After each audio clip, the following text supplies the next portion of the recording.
Chers amis de Paix et Guerre, bonsoir. Je suis très heureuse de vous retrouver aujourd'hui pour une nouvelle édition des Entretiens géopolitiquement incorrects.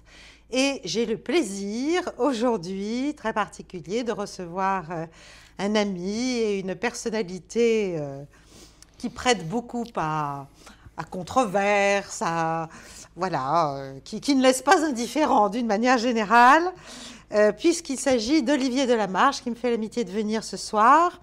Bonsoir Olivier. Bonsoir Caroline. Alors, que dire? Que vous êtes un analyste financier spécialisé dans l'analyse macroéconomique, dans la gestion de portefeuille, que vous avez longtemps été éditorialiste, enfin chroniqueur sur BFM, puis jusqu'en 2017 je crois, et puis à partir de là sur RT, et puis quelques années plus tard, vous apparaissez, vous vous êtes mise à apparaître et vous apparaissez toujours sur un certain nombre d'autres canaux que nous connaissons bien, les uns comme les autres, qui se veulent, où on peut parler plus librement. On apprécie des visions un peu hétérodoxes et des conceptions, des avis hétérodoxes.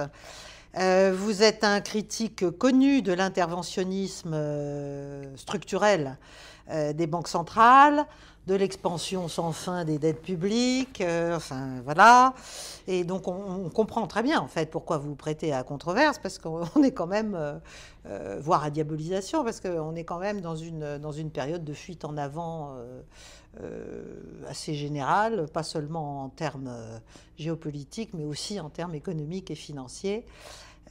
Donc j'avais très envie et j'ai sauté sur l'occasion quand j'ai su. Alors aujourd'hui, vous dirigez un family office à Genève, et justement, quand j'ai su que vous étiez de passage à Paris, je n'ai pas résisté à l'envie de vous avoir ici sur Paix et Guerre pour vous entendre dans une période qui est quand même une période de grande confusion générale sur à peu près tous les sujets, et surtout depuis le début de Donald Trump, que manifestement en France et en Europe d'une manière générale on ne comprend pas très bien. Donc, on ne comprend pas les décisions, et vous allez nous donner votre avis là-dessus. On ne comprend pas non plus la tentation de l'autonomie stratégique européenne vu l'état économique et financier dans lequel se trouve l'Europe. Donc je voudrais qu'en fait on fasse le lien entre vos domaines de prédilection qui sont ceux de la finance et de l'économie, et puis les questions géopolitiques, bien sûr, puisque c'est quand même l'objet de notre chaîne. Alors, pour entrer dans le vif du sujet, je vais commencer par une question qui peut paraître de circonstance, mais vous me direz si elle vaut le détour. La note américaine a été récemment dégradée par l'agence Moody's. On est passé de AAA à AA. Non, nous sommes passés à moins. Trump, évidemment, était furieux. Quel est votre avis? Quel impact sur l'économie américaine et par ricochet, bien sûr, sur l'Europe? Alors, aucune impact. D'abord parce qu'il n'y a qu'une agence qui l'a dégradé. Oui. Et c'est un petit peu le jeu permanent, c'est-à-dire qu'il faudrait qu'il y en ait trois pour que ça ait vraiment de l'effet. Là, il y en a une qui dégrade. Ça n'aura réellement aucun effet. À partir d'une certaine dégradation et d'une certaine note, vous empêchez les fonds, les grands fonds, les fonds de pension, etc., qui doivent, dans leur ADN, n'acheter que du AAA, vous les empêchez de le faire. Donc, évidemment, s'ils se retrouvent avec du AAA, ils sont obligés de le vendre. Donc là, si vous avez une note qui est dégradée, à ce moment-là, vous êtes obligé de vendre l'obligation. Donc là, ça peut avoir un effet. Là, aujourd'hui, ça n'en aura absolument pas. Secondo, ce qui est assez rigolo, c'est tous les gens qui essaient de mettre ça sur le dos de Trump. Parce que je rappelle quand même que la dette, elle n'est pas arrivée hier matin. Hein, donc elle est arrivée pendant toute la période Obama et puis ensuite Biden, etc.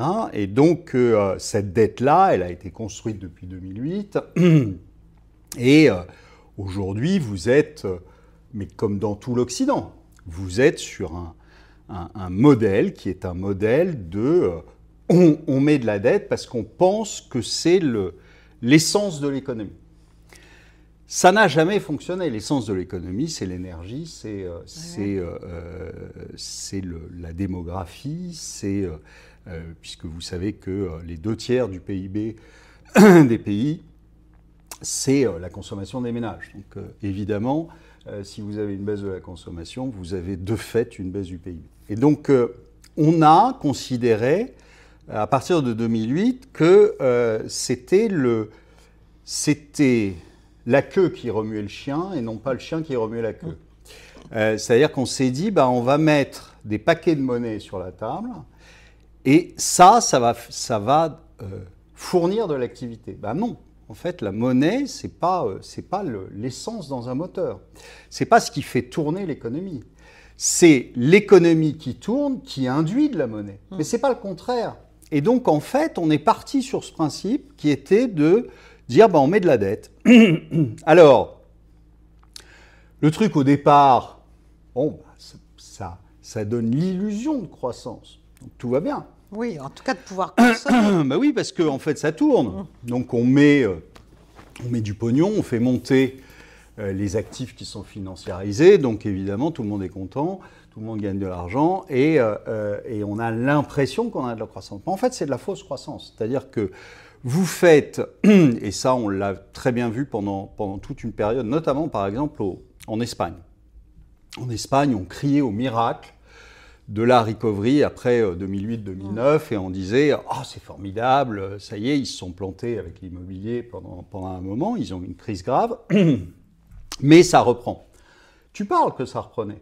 Ça reprenait pas du tout en fait. C'est-à-dire qu'ils mettaient 12,30 € de dette pour avoir 1 € de PIB en plus. C'est dingue, c'est un truc de dingue. Parler de ça à n'importe quel chef d'entreprise, tu lui dis il va falloir que tu mettes 12,30 € de dette pour faire 1 € de chiffre d'affaires en plus. Il te regarde, il dit non, ça peut pas fonctionner. Donc, mais c'est ce qu'ils ont fait. Et ils ont fait ça quand même entre 2008 et 2017 en gros. Donc c'est énorme ce qui s'est passé à ce moment-là. On a fait en France la même chose, on a fait aux États-Unis la même chose, etc. Et il y avait toute une bande d'économistes que je recevais chez BFM ou chez RT et qui nous expliquaient que de toute façon, ce n'était pas grave. J'avais appelé ça à un moment les économistes Tipex, qui expliquaient que de toute façon, la dette, il suffisait de l'effacer. Bon, et que tout allait bien se passer. Bon. C'est marrant, on ne les entend plus depuis un moment là. Puis c'est pas valable pour tout le monde, ça les pays en voie de développement. Et tout le monde maintenant se dit finalement de la marche, il ne racontait pas que des conneries il y a un moment. Parce qu'on m'a toujours dit, mais en fait, t'es défaitiste. T'es noir, t'es défaitiste, et que ça. Non, c'était tout simple. On savait ce qui allait se passer. J'ai toujours dit, la dette, c'est de l'impôt différé. D'accord, ouais. C'est ce que tu ne peux pas payer tout de suite. Donc, tu le mets sur la tête de tes enfants. Très bien, sauf qu'il y a un moment, quand on a une démographie en berne, donc quand on a une croissance potentielle qui ne fait que diminuer et se retrouver aujourd'hui autour de zéro, en gros, là, je voyais que, je ne sais plus quel ministre se vantait en disant on va faire 0,7% de croissance cette année. Chouette. T'es mignon, 0,7% de croissance avec 6% de déficit budgétaire. Comment te dire ? T'es quand même en récession. Ouais. C'est ça que ça veut dire. Ouais. Sauf que, alors le mot récession, c'est un mot à bannir de ton vocabulaire, parce que dès que tu le prononces, ça met tout le monde en émoi, mais ça n'empêche que c'est une récession. Si vous faites 1% de croissance et que pour ça, vous avez mis 5% de dette, vous êtes de fait en récession. En récession de 4%. C'est un principe. Hein. Donc, Donc c'est une dérive idéologique, Non, c'est une dérive c'est une sortie de route. Non, c'est surtout un mécanisme qui a été mis en place et qui en fait sert les intérêts des gouvernants. Pourquoi ? En fait, qu'est-ce qui se passe depuis 20 ans, 25 ans ? Qu'est-ce qui se passe ? On a une Europe, en plus nous on s'est rajouté une couche au millefeuille, donc on a l'Europe qui est au-dessus. On a une Europe qui met en place, et des gouvernements qui mettent en place des normes.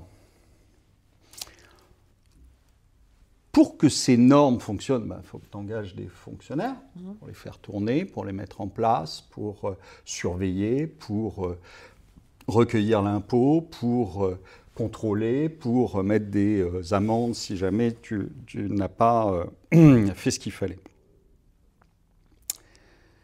Donc tu engages des gens. Ces gens-là te sont redevables. Quand même toi qui leur as fourni un boulot. D'accord ? Donc a priori, ils vont voter pour que ça continue. Bon. Et pour les payer, ces gens-là, tu fais quoi ? Tu tapes sur la tête du système productif, des gens qui sont productifs. Et donc, les gens qui sont productifs, au bout d'un moment, ils ont un peu mal à la tête. Qu'est-ce qu'ils font ? Ils font comme moi, ils se barrent. Voilà. Ils disent, vous êtes gentils les gars, hein, on va vous laisser jouer entre vous, hein, et amusez-vous bien. Ils se barrent parce qu'ils n'ont pas en face de ce qu'ils payent comme impôt. Moi, j'ai toujours payé beaucoup d'impôts. Ils n'ont pas en face de ce qu'ils payent comme impôt le service qui sont en droit d'attendre. Et on leur met dans les pattes de plus en plus de normes qui les empêchent de travailler, qui les empêchent de gagner de l'argent, etc. Donc, qu'est-ce qui se passe ? Eh bien, les gouvernements continuent à mettre des normes, parce qu'ils veulent se faire réélire, continuent à mettre des normes, continuent à engager des gens pour faire respecter ces normes et pour faire tourner le bousin, qui s'inflate tous les ans un peu plus.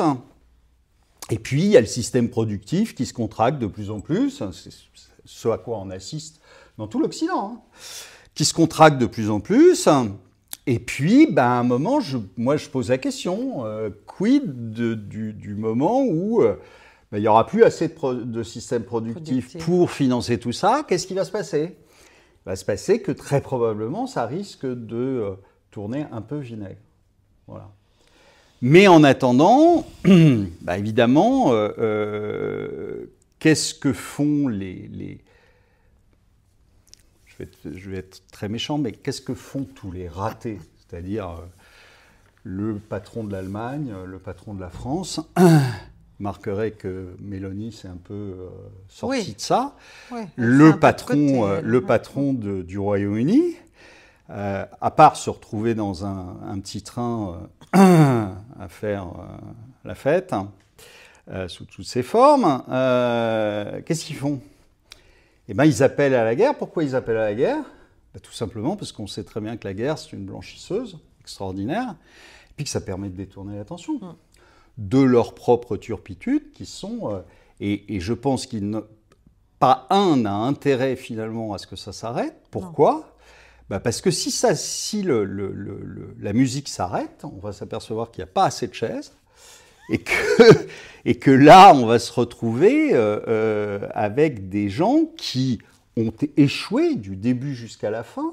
Les Allemands ont échoué parce qu'ils ne sont pas rebiffés quand Nord Stream a sauté. Résultat, ils n'avaient plus d'énergie, bon marché, etc. Aujourd'hui, on entend parler de réindustrialisation de la France, de l'Europe, etc. Mais qui peut imaginer qu'un entrepreneur aujourd'hui choisisse de s'installer en France ou en Allemagne, où il va payer 4 fois le prix de l'énergie, où il va payer plus d'impôts, où il y a une dette beaucoup plus importante, où il va se choper des normes débiles qui vont l'empêcher de travailler et de gagner de l'argent, etc., où il va se prendre des amendes parce qu'il n'est pas aux normes écologiques, etc., alors qu'il part aux États-Unis, il paye l'énergie 4 fois moins cher, il paye 2 fois moins d'impôts. Enfin, je veux dire, il y a un moment où il ne faut pas prendre les entrepreneurs pour plus cons qu'ils ne sont. Donc, il y a un moment où les gens vont se dire, non, en fait, je préfère aller aux États-Unis. Et on a vu quand même que le principal pourvoyeur de fonds, soutien de Macron, qui est Bernard Arnault, qui dit « je fous le camp ». Il dit « je fous le camp ». Pourquoi ? Parce qu'il n'est pas idiot. C'est à ça que ça sert, les droits de douane. Alors ? Quand tu mets des droits de douane à Pardon, allez, vas-y. Mais non, mais c'est la transition. Mais c'est top. Non, mais c'est la transition parfaite. Alors, c'est vrai que tous ceux qui sont au salon Choose France, là, qui est en ce moment... Cette blague. Oui, ça paraît une vaste farce, mais enfin, nous adorons faire ce genre de choses. Et puis, il y en a sans doute qui y croient, malgré tout. Mais il y a beaucoup de gens, je pense, qui y croient, mais parce qu'on est dans une société d'apparence, de com, que Macron sait très bien faire ça. C'est d'ailleurs la seule chose qu'il sache faire. Il présente les choses à sa sauce.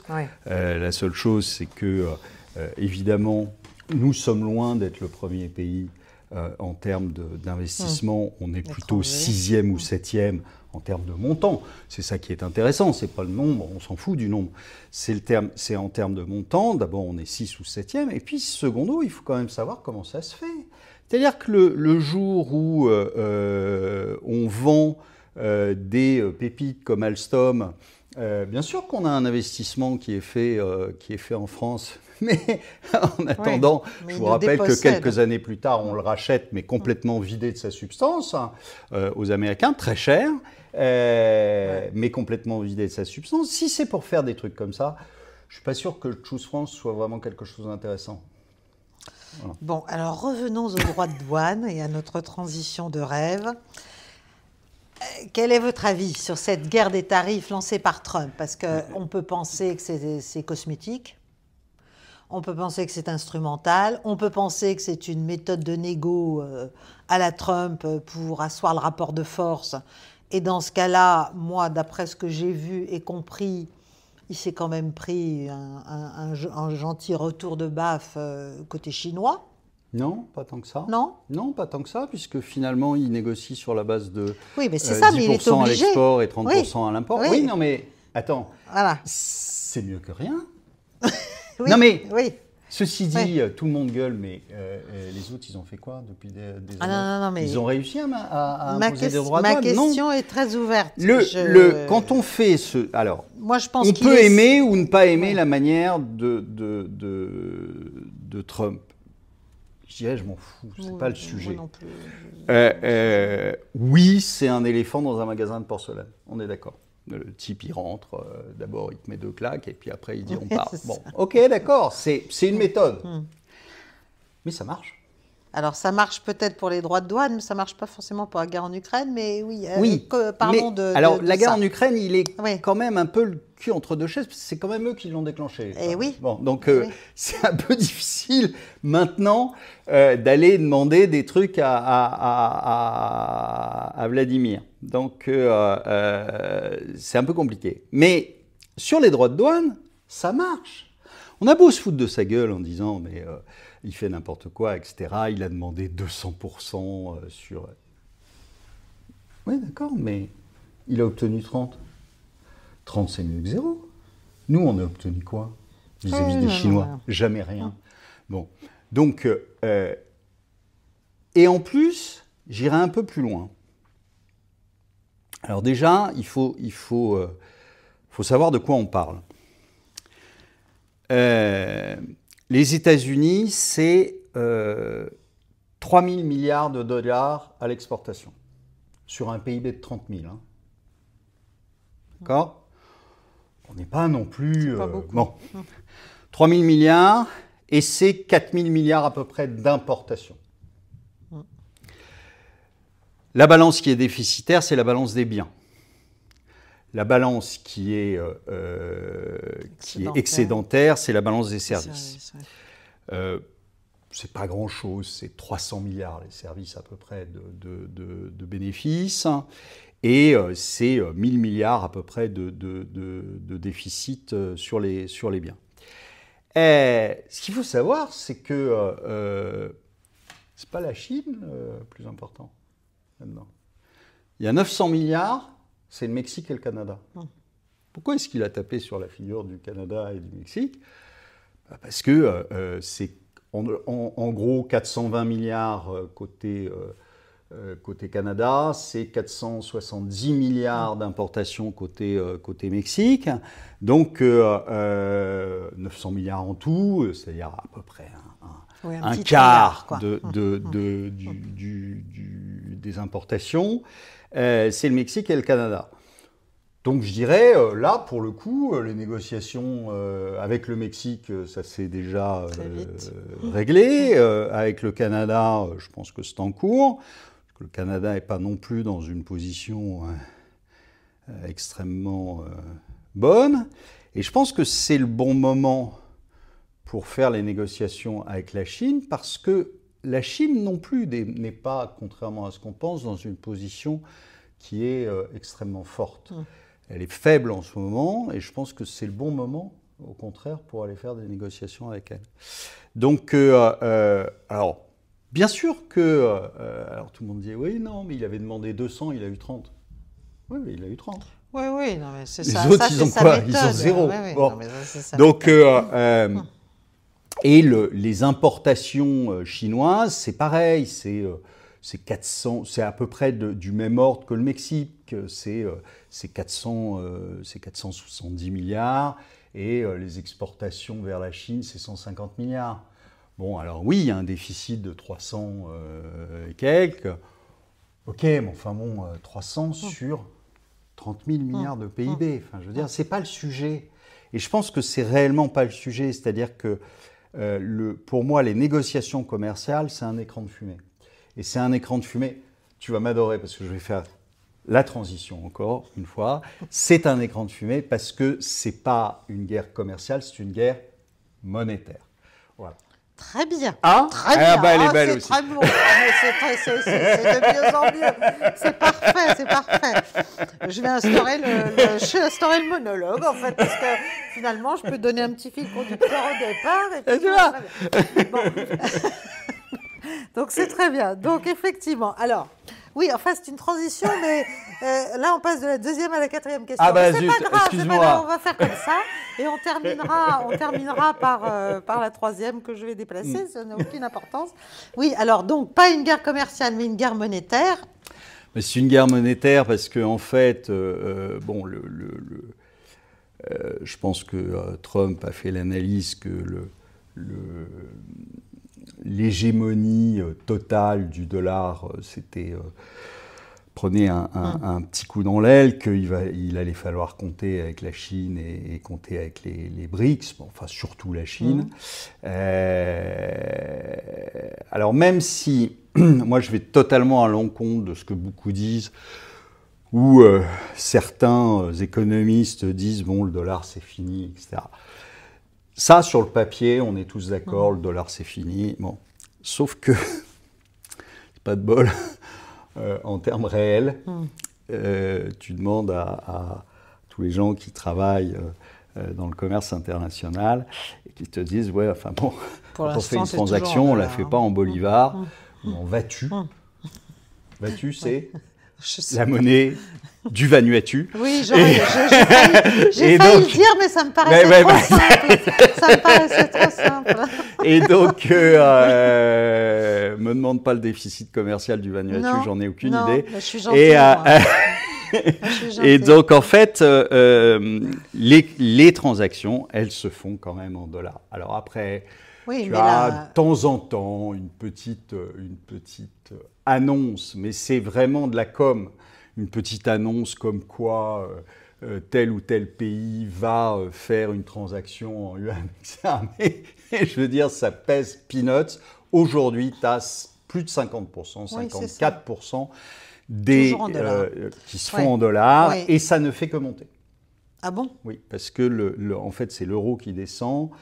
C'est la Chine qui grimpe, mais la Chine qui grimpe, je dirais, elle est passée de 4 à 7%, mais c'est ridicule. Alors ma question, c'est celle de la dynamique des BRICS, parce que d'après ce qu'on comprend, pour l'instant, ils ne se sont pas vraiment engagés dans l'idée d'une monnaie de substitution au dollar. Les Chinois se sont engagés dedans, ils ont fait des tentatives, mais qui datent depuis un bon bout de temps déjà. En 2017, ils font un contrat pétrolier, non pas en dollars, en yuan convertible. Oui, c'est ça, en yuan convertible. Et basé sur l'or. Ils font ça, évidemment ça passe totalement inaperçu, mais ça fonctionne. Depuis, ils ont acheté beaucoup d'or. Nous, on estime, je discute de ça avec un copain qui est fondeur en Suisse, parce qu'il faut savoir que les Chinois, tout l'or qu'ils achètent, ils le font refondre en Suisse, ils le mettent en 4x9, en lingots d'1 kilo, donc un standard, ils créent un standard, et ils l'envoient après en Chine. Donc aujourd'hui, on peut estimer que les stocks réels de la Banque de Chine ne sont pas à 2500 tonnes ou 2600 tonnes comme ils l'annoncent, mais entre 25 et 30 000 tonnes, ce qui n'est pas du tout la même chose. Bon. Ça reste insuffisant pour créer vraiment une monnaie, si tu veux, d'une zone, même si l'once d'or montait à 5 ou 6 000, ça resterait quand même très juste. Et en fait... Oui, mais il y a la question aussi du commerce en monnaie nationale, là. Ce que les Russes poussent au maximum pour dire on ne va pas se mettre tout de suite dans une version très brutale, très... Alors, je vais te dire. Très frontale Chine-États-Unis. La réalité, c'est que c'est toujours du dollar. Parce que moi, si tu veux, je vends quelque chose aux Vénézuéliens, je ne vais pas me faire payer en bolivars. Voilà, je vais me faire payer en dollars. Oui. Je vends quelque chose aux Argentins, je ne vais pas me faire payer en pesos. Je vais me faire payer en dollars. Non, parce que je sais que ça vaut rien, je sais que c'est du papier et du papier toilette et que ça vaut que dalle. Donc, si je leur vends, je ne sais pas, pour 1 milliard, si tu veux, je ne vais pas m'amuser à être payé en bolivars ou en pesos, que je ne pourrais pas changer, je vais me faire payer en dollars. La réalité, c'est ça. La réalité, c'est que je ne vais pas non plus me faire payer en yuan. Pourquoi? Parce que tu as 2 yuan. Tu as le yuan qui sert en interne, et puis tu as le yuan qui sert à l'extérieur pour les Occidentaux. Ouais. Sauf que ils ne sont pas interchangeables. Ouais. D'accord? Donc, en fait, c'est du papier. Ça vaut absolument que dalle. Donc, si tu veux, je ne vais pas me faire payer non plus là-dedans. Je vais me faire payer en dollars. Et la réalité, quand tu regardes les chiffres, c'est ça. C'est que tu te fais payer en dollars. Même à l'intérieur du groupe des BRICS? Mais oui. Mais regarde aujourd'hui... Non, parce qu'il y a énormément d'annonces qui sont faites sur les monnaies nationales. C'est peanuts, d'accord. C'est peanuts. Et en fait, tu regardes... là, j'ai envoyé un tweet il y a quelques jours, je disais les 2000 milliards que vient de récolter notre ami Trump, parce que son petit tour, quand même, 2000 milliards. Oui, c'est pas mal. D'accord, c'est quasiment le PIB français. Enfin, bon.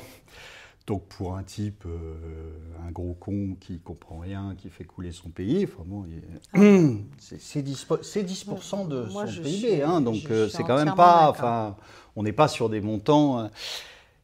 ton avis, ça a été payé en quoi? Oui, non, mais en dollars. Voilà. Ouais. Donc, il y a un moment où faut retomber un peu sur les choses réelles. Tu sais, des proches disaient j'adorerais vivre en théorie, parce qu'en théorie, tout marche. Mais là, on n'est pas là-dedans. On est dans la réalité. La réalité, c'est que tu continues à utiliser le dollar. Un jour, oui, en effet, le jour où les Chinois réellement seront prêts et qui sortiront leur monnaie basée et convertible en or, eh bien, à ce moment-là, il y aura un système à 2 monnaies. Pourquoi? Parce que l'euro aura disparu entre-temps. Moi, je suis beaucoup plus inquiet pour l'euro que pour le dollar. Parlons de l'euro, alors. Bon, ça vaut rien. Ça vaut rien. Enfin, on voit, c'est des économies qui sont mortes, qui ne tiennent que parce que ce qu'on disait, c'est qu'ils cherchent absolument à aller vers une guerre pour essayer de distraire les gens et de continuer leur petit leur petit entre-soi mafieux de la Commission européenne et autres. Enfin, je veux dire, c'est une zone qui est morte. Qui est sinistrée. Qui est sinistrée. T'as pas de démographie, tu as une dette qui est... parce qu'il faut voir, enfin, aujourd'hui on te dit il y a 110% de dette par rapport au PIB en France, c'est faux. La dette, elle est beaucoup plus importante que ça. C'est-à-dire ? Bon, parce que tu as tout le hors-bilan. Ouais.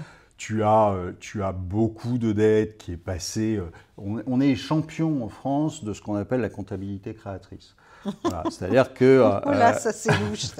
C'est-à-dire que pour en mettre sous le tapis, on est champion du monde. Fort, ouais. Mais ça n'empêche que la dette est en réalité. Alors on t'escamote la dette qui est dans la SNCF, etc. On dit ah bah oui, mais c'est la SNCF. Ouais, d'accord, mais enfin, qui paye au final? Bien nous. Bon, donc la réalité, c'est que la dette est beaucoup plus forte que ça. En plus, on s'amuse à gonfler le PIB. Je t'ai dit d'abord en mettant... ce qu'il faut savoir, par exemple, c'est que dans le PIB, tu as le salaire des fonctionnaires. Ça ne produit rien, ça. Le problème, c'est que, alors c'est ce qu'il disait, en fait c'est difficile d'évaluer la valeur ajoutée du fonctionnaire. Il y en a certains qui ont de la valeur ajoutée, il y en a d'autres qui en ont beaucoup moins. Et donc on met son salaire dedans, mais donc c'est pas très compliqué en fait de faire monter le PIB. Il suffit que tu engages des fonctionnaires. Ouais.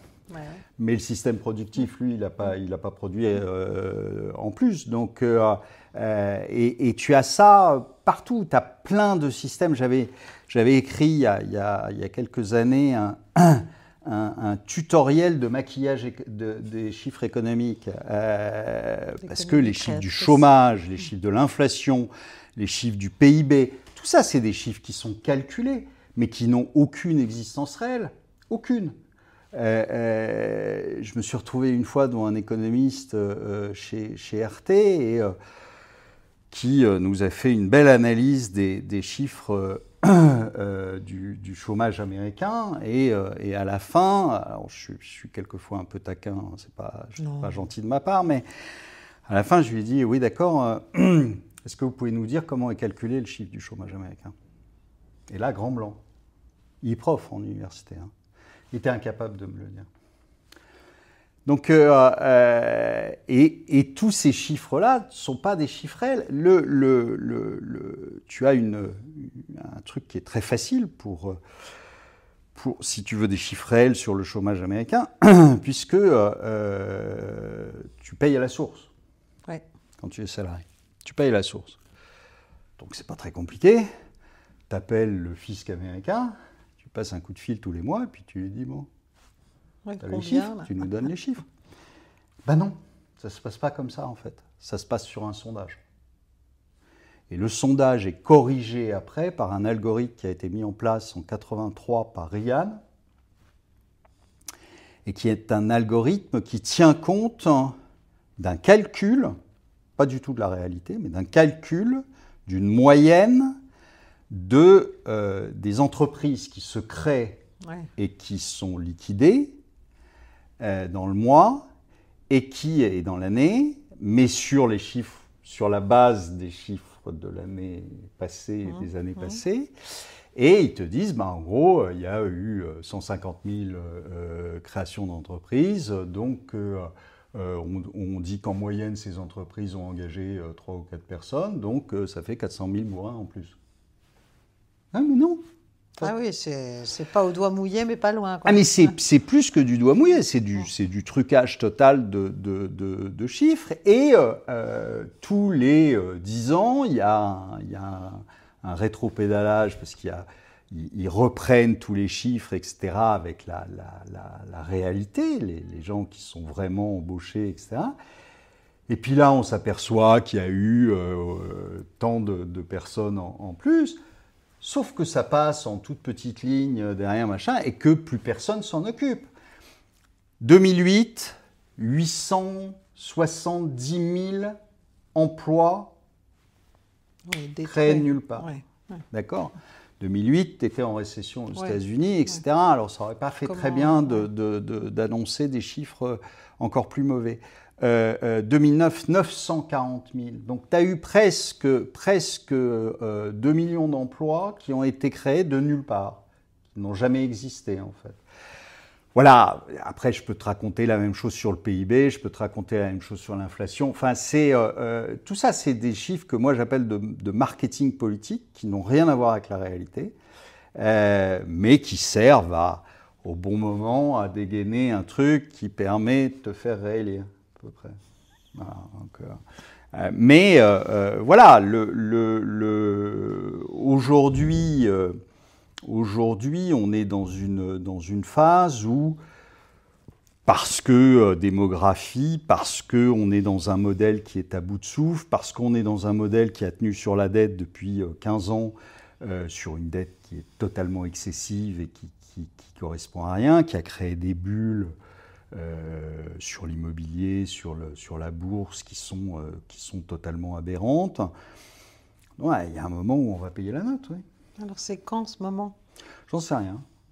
J'en sais rien, mais en plus, alors tous ceux qui me posent la question... Parce que si tout le monde est d'accord pour continuer à maintenir ce type d'illusion, ça peut... Oui, ça peut tenir encore. La finance créatrice... Mais bien sûr, mais ça peut tenir encore. Ça peut tenir encore, mais c'est toujours... moi, c'est là que je me suis planté, notamment en 2012.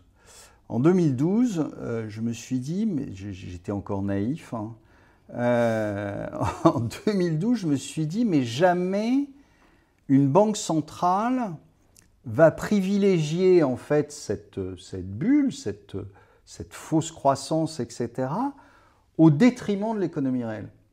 Parce que ça se fait au détriment de l'économie réelle. Donc, c'est pas simplement l'entretien d'une illusion, un petit nuage qui serait bénéfique. Non, pas du tout. Tu payes la note à la fin. Tu payes la note en impôts, tu payes la note en pauvreté qui a explosé aussi bien aux États-Unis qu'en Europe. Voilà, donc la note, elle est salée. Tout ça pour entretenir une illusion et tout ça pour en fait que la caste qui est aux manettes puisse continuer à se faire des petites parties fines. C'est une extraordinaire transition avec la 4e question. Parce que finalement, non mais c'est vrai, c'est une illusion entretenue pour que certains continuent à en profiter. Là, tu nous parles d'économie et de finances. C'est exactement la même chose pour un certain nombre de conflits et pour celui qui nous préoccupe beaucoup quand même, qui est le conflit en Ukraine. C'est exactement on continue à maintenir des utopies, des illusions, des mensonges, tout un tas de choses pour que ça continue, que ça se poursuive, parce que ça fait quand même gagner beaucoup d'argent à un certain nombre de gens. Et ça les maintient effectivement en plus dans des postures politiques avantageuses, des défausses, des bons. Oui, puis ça évite de faire le bilan. Et ça évite de faire surtout le bilan. De leur bilan. Voilà, ça évite de faire le bilan. Alors, la question à laquelle je songeais, c'était une question sur ce fameux 18e paquet de sanctions envisagées par les Européens, vendues à la frange dure, belliciste, des néocons américains qui entourent toujours Trump pour partie. Donc, 18e paquet de sanctions directes et secondaires, enfin, sur les autres pays, ceux qui feraient du commerce avec la Russie, que les Européens essaient de faire à toute force accepter par Trump. Bon. Pour l'instant, ça ne marche pas. Il fait des déclarations un peu dans tous les sens, mais enfin, en gros, on sent bien que il y a quand même, il sent que ça lui rapportera rien, ni dans sa relation avec les Russes, ni sur la paix, ni sur l'économie russe. C'est même assez contre-productif a priori. Bon, pour moi, c'est évident, manifestement pas pour ceux qui continuent à essayer de les promouvoir. Mais est-ce que l'Europe... Je pense que, je pense qu'ils le savent. Ils s'en sont. Peut-être que Bruno Le Maire au départ ne le savait pas. C'est idiot, mais là aujourd'hui ils s'en sont aperçus. Mais c'est pas le sujet, c'est qu'ils s'en foutent. Mais ils s'en foutent parce que il faut à tout prix continuer. Parce que le jour où ça s'arrête, qu'est-ce que tu fais ? Tu fais le bilan. Oui, le jour où ça s'arrête, t'envoies des gens qui vont aller regarder où est passé le pognon. Et là, on va faire les comptes, et là, on va s'apercevoir quand même qu'il y a beaucoup de gens qui ont touché beaucoup de pognon. Et que ce n'était pas du tout pour les Ukrainiens, que c'était pour M. Zelensky pour s'acheter des villas, et puis qu'il y a eu des retours, forcément. Bon, d'argent, donc ils n'ont pas du tout envie que ça s'arrête. Et puis en plus, il y a un gros avantage à la guerre, c'est que ça fait peur. C'est comme le Covid, hein, donc, et tu maintiens une population comment? En lui faisant peur. Donc c'est parfait. Et puis ensuite, oui, c'est un écran de fumée qui évite de parler de choses qui fâchent, quoi. Donc le 17e paquet de sanctions ne marchera pas plus que le 16e, que le 15e, que le 14e, c'est ridicule. Ils se sont préparés depuis longtemps, les Russes, ils ont mis un système en place équivalent de SWIFT, ils ont mis un système Internet en place, ils sont totalement autonomes, et à la limite, ça les oblige à se réindustrialiser, à s'autonomiser, et c'est même plus que contre-productif. En revanche, c'est nous qui nous étranglons à chaque paquet de sanctions, parce qu'aujourd'hui, on paye beaucoup plus cher notre énergie. Et puis, il est quand même assez probable qu'à la fin, je ne pense pas que le lendemain de la signature de la paix, avec tout ce qu'a déclaré, poussé, etc., Macron et ces deux acolytes. Dire, oui, acolytes.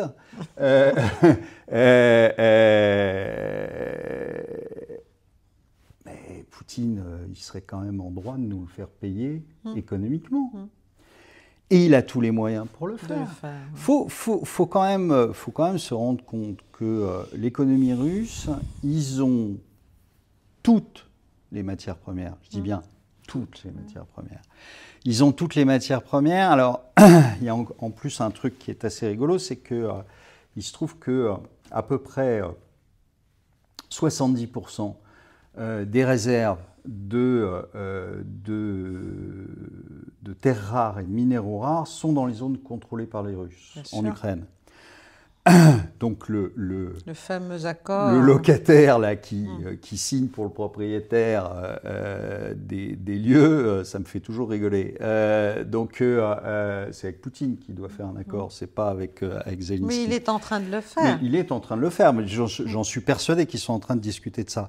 Parce qu'en plus, ça l'arrange Trump, puisque ça va lui permettre de s'émanciper un peu des Chinois.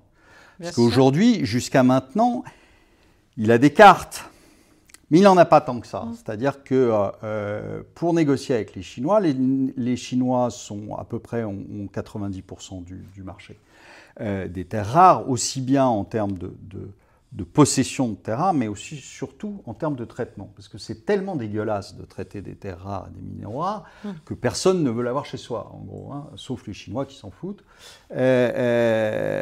Et donc, aujourd'hui, déjà au premier mandat Trump, on l'avait très bien vu.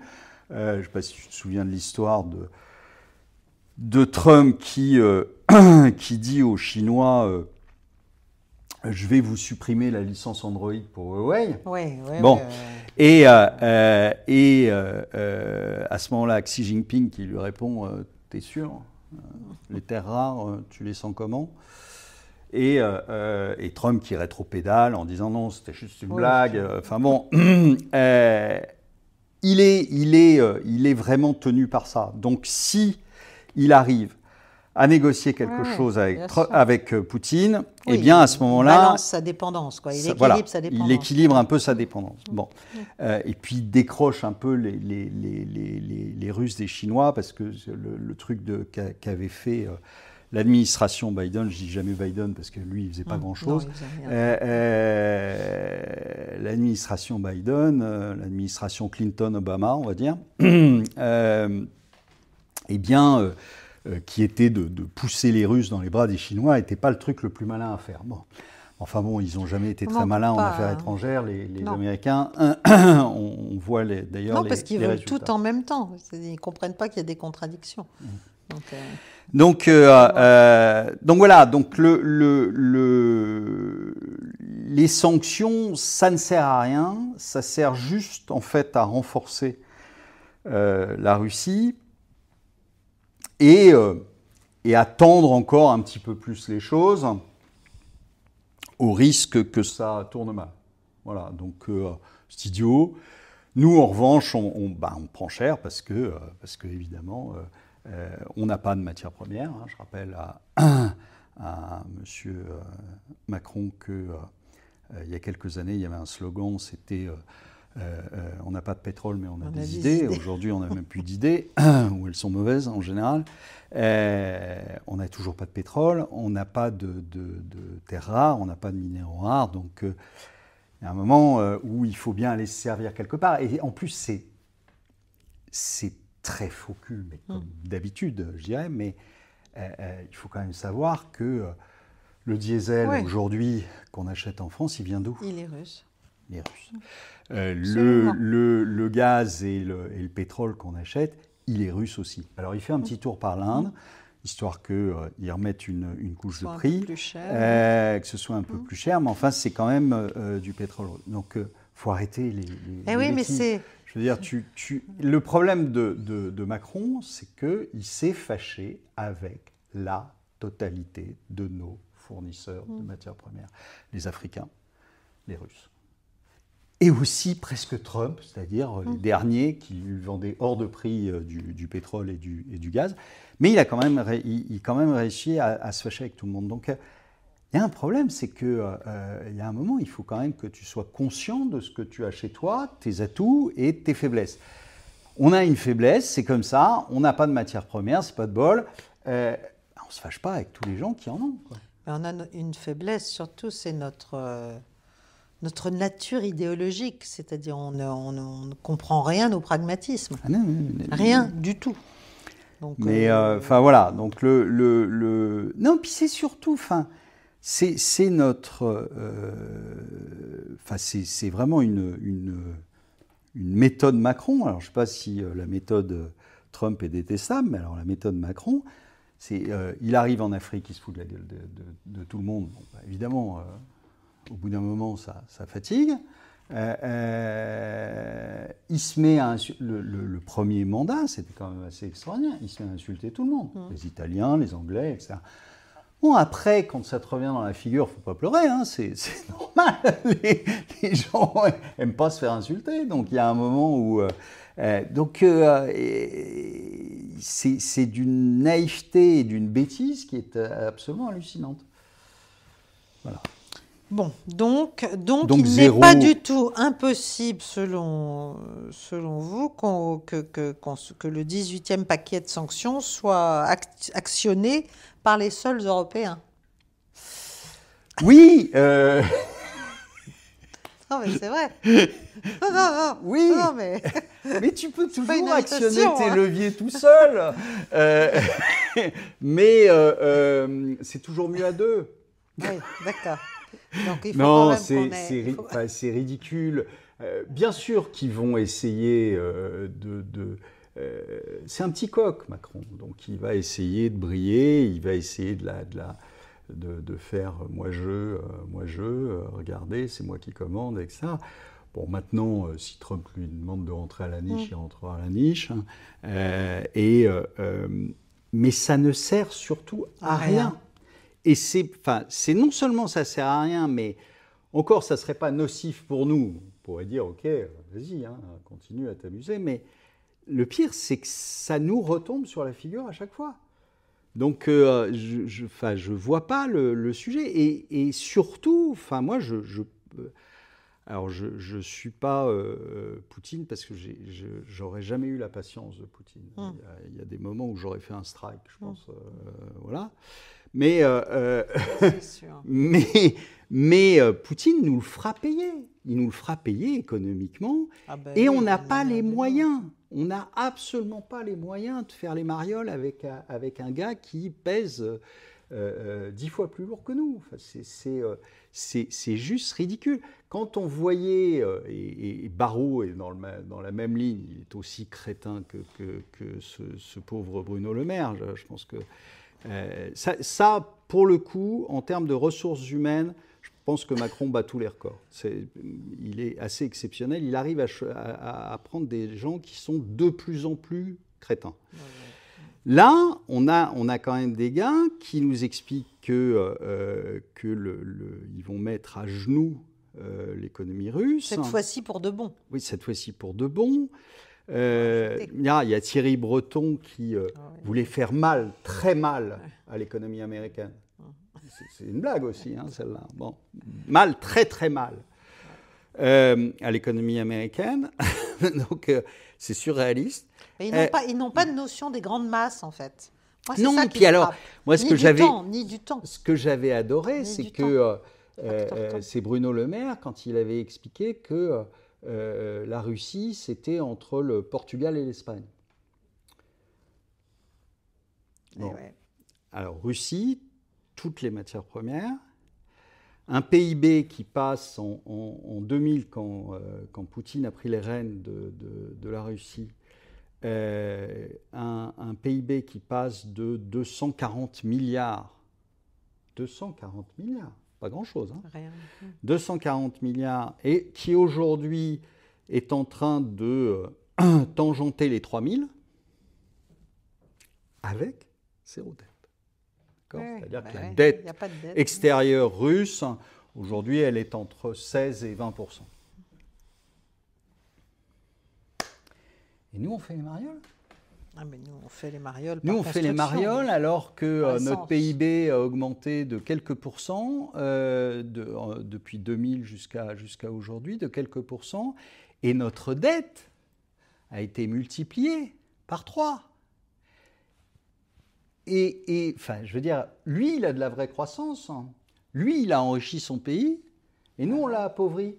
Et on est là en train d'expliquer que c'est à peine le PIB du Portugal. Mais c'est une blague.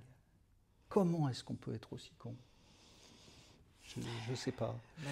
Mais la suffisance va de pair avec l'idéologie. Moi, je crois qu'il y a il y a un lourd handicap de ce point de vue-là. C'est-à-dire, on ne touche plus terre, en fait. Mais on touche plus terre. On a les chevilles très, très enflées, mais on ne touche plus terre quand même. Donc, on touche plus terre. Alors qu'on est, mais on est archi nul. Enfin, aujourd'hui, moi, je vois dans mon family office, je vois des gens qui tous les jours jettent l'éponge en France et se barrent. C'est-à-dire tous les jours, j'ai des chefs d'entreprise qui disent bon, ça y est, je ne vais pas me casser les fesses 70 heures par semaine. Pour payer la cocaïne de M. Zelensky et de M. Macron et les délires de M. Macron. Donc ça va, je me barre. Donc ils vendent leur entreprise. Alors c'est peut-être ça qu'on appelle la réindustrialisation. Ils vendent leur entreprise et puis ils se barrent. Et donc, et de l'autre côté, on se vante d'avoir des créations d'entreprises, mais il faut voir ce qu'on crée. On crée des Uber qui t'apportent ta pizza et qui n'arrivent pas à se payer après je ne sais combien d'heures de boulot. Enfin, je veux dire, c'est ridicule. On est un pays qui se vide de son savoir-faire, qui se vide de ses cerveaux. Il n'y a pas un gamin aujourd'hui qui reste en France pour faire ses études et qui se vide de ses entrepreneurs qui se barrent. Ils en ont marre. Donc, et pourtant, des gens qui étaient vraiment attachés à la France, qui étaient vraiment attachés à leur terre, etc., aujourd'hui, ils vendent. Ils n'en peuvent plus parce que c'est pas... il n'y a plus de droit de propriété en France. Ça n'existe plus. C'est gravissime. Là, on s'est vanté récemment d'utiliser les produits des avoirs qu'on avait gelés de la Russie. Mais c'est gravissime ce qui se passe. C'est-à-dire que c'est totalement illégal. C'est-à-dire c'est une atteinte au droit de la propriété. Alors les gens se défendent en disant, ceux qui veulent promouvoir ça se défendent en disant « Ah oui, mais c'est que les fruits des avoirs gelés ». Mais je suis désolé, dans le droit de propriété, tu as l'usus, l'abusus et le fructus. Fructus, c'est quoi?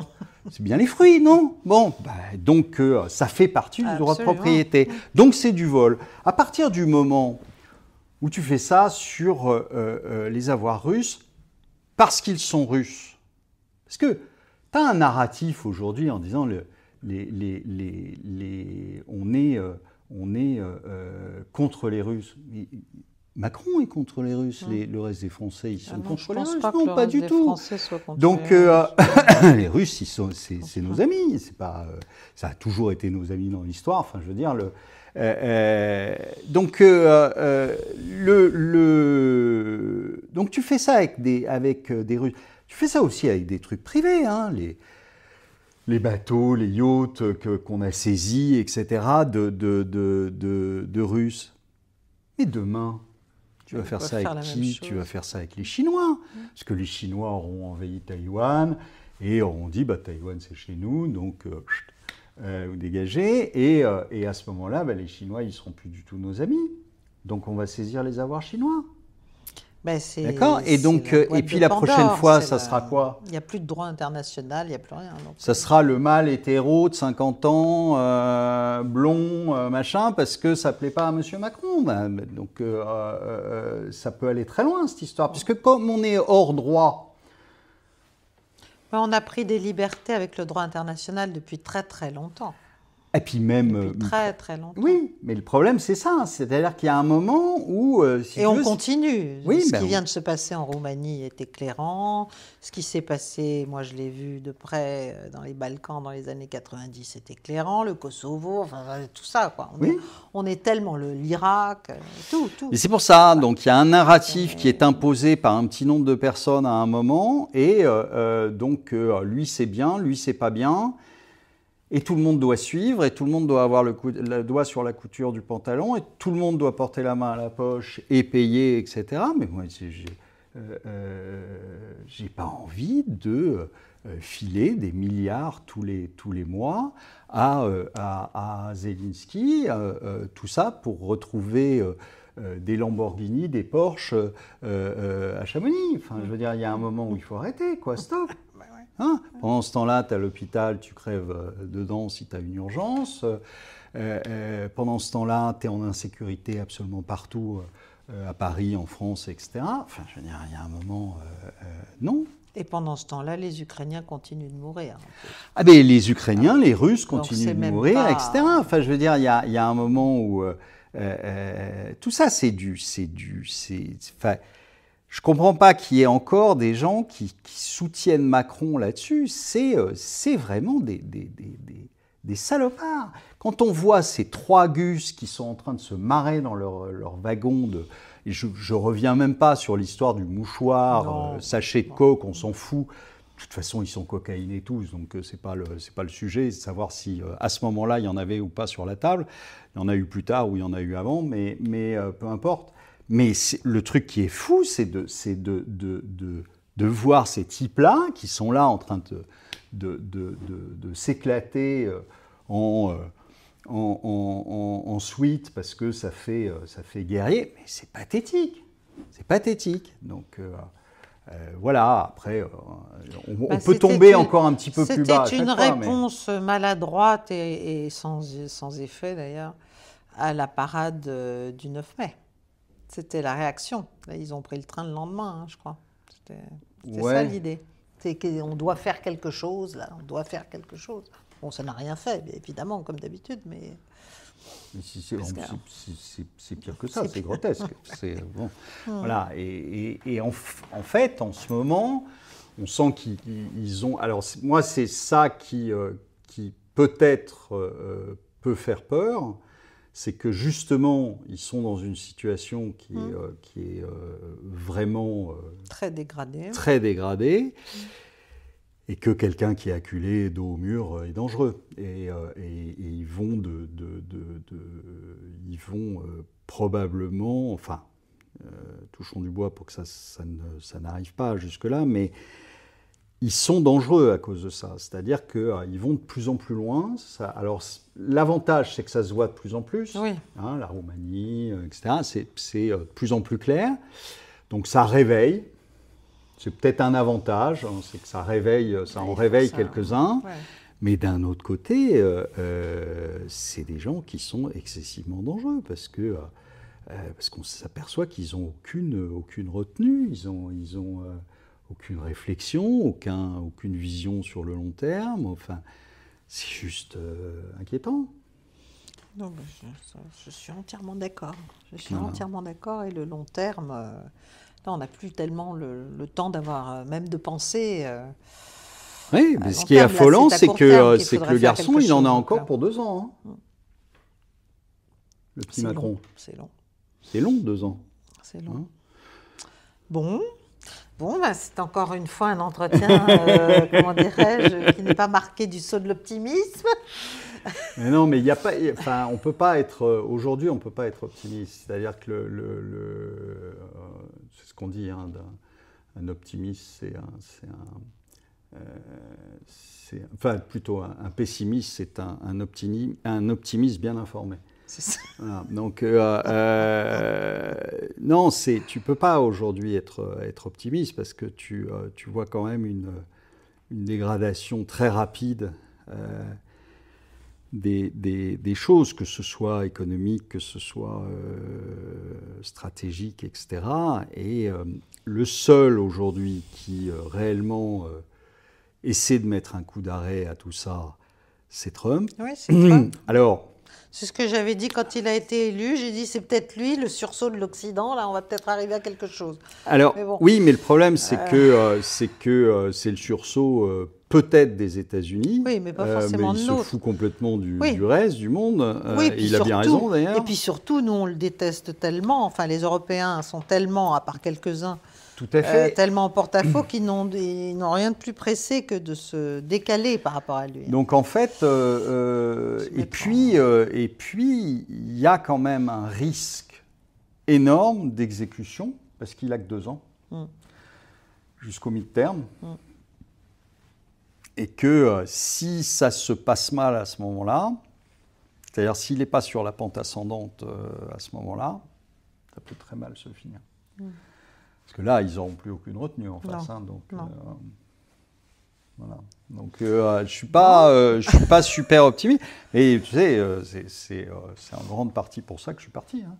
C'est que moi, je fais les paris. Alors là, je prends les paris devant tout le monde. Allez, je fais les paris. En 2027, vous aurez un Gabriel Attal ou vous aurez un Édouard Philippe, ce qui est exactement la même chose qu'un Macron. À moins que Macron réussisse à ce moment-là à prendre les rênes en passant par-dessus la Constitution, on n'est pas à ça près. Mais sinon, on aura un Gabriel Attal ou on aura un Édouard Philippe. Je ne vois pas aujourd'hui comment il pourrait y avoir un Trump français. Oui, pourquoi ? Parce que c'est tellement normé en France, c'est tellement verrouillé de partout, que je ne suis pas sûr du tout qu'on ait quelqu'un qui ait vraiment les coups des franges, voilà, parce que l'intérêt de Trump, il est milliardaire, il s'en fout, hein, c'est pas pour les... Oui, c'est pas l'argent en tant que tel. Voilà, donc son moteur est pas celui-là. Le type est totalement hors norme, il sort pas du sérail. Oui, mais la question, c'est qu'il est hors norme, mais jusqu'à quel point n'est-il pas malgré tout un peu contrôlable ? Parce que moi, c'est ce qui me frappe sur la question ukrainienne, c'est qu'il y a quand même, clairement, il y a 2 lignes, et que tous ces gens-là, les uns et les autres, sont autour de lui. Je pense que c'est compliqué. C'est-à-dire que, si tu veux, c'est les États-Unis qui ont déclenché ça. D'accord ? Comme tout ce qu'ils ont déclenché depuis 20 ans, les printemps arabes, bon. Donc c'est les États-Unis qui ont déclenché ça. C'est la CIA qui a déclenché ça, 2014, Maidan, bon, tout ça c'est téléguidé par les États-Unis. Donc c'est compliqué aujourd'hui. C'est compliqué pour un Trump qui n'y était pour rien, puisque c'est Biden qui nous a gratifié de ce... ou Obama qui nous a gratifié de ça. Et lui, il va discuter avec Poutine, qui doit profiter pour lui dire « Attends, je te rappelle que... Qui est-ce qui a déclenché les choses ?» Bon, c'est bien l'OTAN, non ? Bon. Donc ça ne doit pas être très facile de négocier avec, sachant qu'en plus, Poutine est dans une position de force. Il est en train d'enfoncer complètement l'Ukraine sur le terrain, donc ils sont en position de force. Et de l'autre côté, il y a les petits Européens qui sont à hurler à la guerre toutes les 5 minutes. Donc l'histoire je pense que les négociations de Trump, d'abord, il ne veut pas que les États-Unis perdent la face. Hein, non. Donc, et je pense que ça doit être assez compliqué. Maintenant, je pense qu'il y arrivera. Alors, ça mettra peut-être sûrement beaucoup plus de temps que ce qu'il avait dit au départ, mais je pense qu'il y arrivera. Et puis, je pense surtout qu'à un moment, excuse-moi, mais ils vont faire sortir le Zelensky du jeu.